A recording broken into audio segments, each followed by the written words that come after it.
Dans quelques jours, nous allons célébrer ensemble la Pâque du Seigneur. En ce temps de confinement, contraint à nous éloigner les uns des autres, le mot « ensemble » peut nous paraître étrange.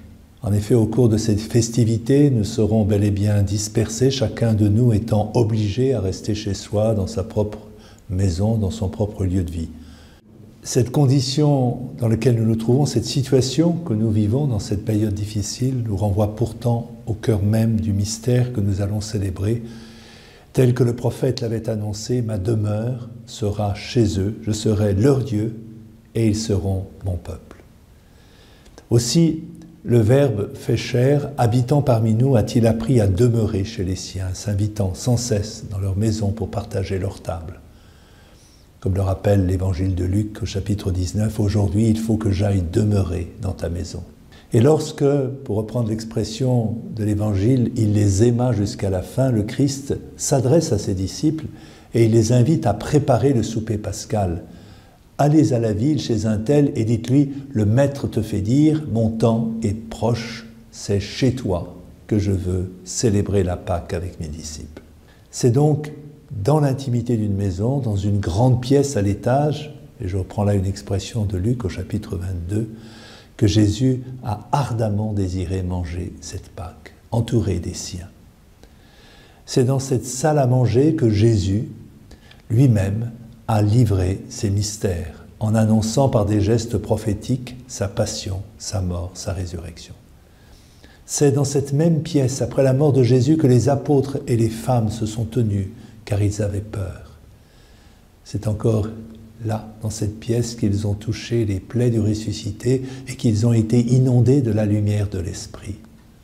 C'est encore d'ici, depuis la pièce d'une maison de Jérusalem, que les disciples sont partis pour annoncer au monde la bonne nouvelle du salut. Depuis cette Pentecôte, le foyer domestique est devenu le lieu privilégié des chrétiens pour écouter l'enseignement des apôtres, rompre le pain et participer aux prières. Et je reprends des expressions des actes des apôtres. Rappelons-nous que ces hommes, ces femmes, ces enfants, rassemblés en un seul lieu au nom du Christ, sont à l'origine de l'Église, et c'est ainsi que Paul appelle les différentes communautés auxquelles il s'adresse. C'est bien que leurs propres maisons sont devenues des lieux de rassemblement. Ils seront appelés pour toujours la maison d'église, des maisons d'église. Aussi, dans ce mal, cette pandémie qui nous frappe, nous pouvons réfléchir à ce qui fait la nature profonde de l'Église en n'oubliant pas que l'Église est née dans une maison. Mais nous devons oser davantage et découvrir nos propres maisons comme des lieux où le Christ se manifeste, dans lesquels il aime faire sa demeure, s'entretenir, partager, se reposer. Plus encore, nous pouvons vivre dans nos maisons cette expérience de petite église, d'église à la maison, ecclésiola. Certes, il ne s'agit pas de sublimer trop facilement une réalité qui parfois est austère, difficile à vivre en ces jours de confinement. Pour beaucoup, les logements sont exigus, d'autres souffrent de la pauvreté, certains sont frappés par la maladie ou le décès de l'un des proches sans pouvoir faire le deuil.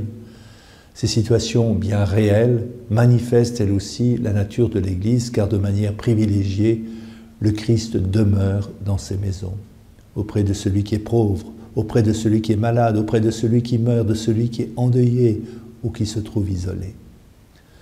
Comme le rappelait le pape François, cette année, nous sommes appelés à vivre les jours saints de manière tout à fait insolite.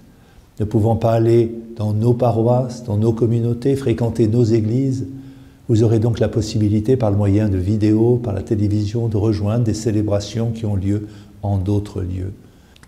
Toutefois, ayez aussi l'audace en ces jours de prier avec les personnes qui vous sont proches, cela dans votre appartement, dans une pièce de votre maison. Ouvrez le livre des Écritures, la Bible, pour méditer la parole de Dieu qui nous est livrée en abondance pendant ces jours. Lisez-la, méditez-la, priez-la, partagez-la avec vos proches et célébrez-la par ce trésor que nous offre l'Église, sa prière, qu'on appelle la liturgie. Vous pouvez être intimidé, voire dérouté face à l'idée de mettre en œuvre cette liturgie dans votre maison, seul ou avec vos proches. Vous vous sentez peut-être incapable et même vous pouvez penser que cela ne vous revient pas. Ayez confiance. Rappelez-vous que votre baptême a fait de vous des prêtres, des prophètes et des rois, et vous a donné de plein droit la capacité non seulement de participer à la liturgie de son Église, mais aussi d'en vivre.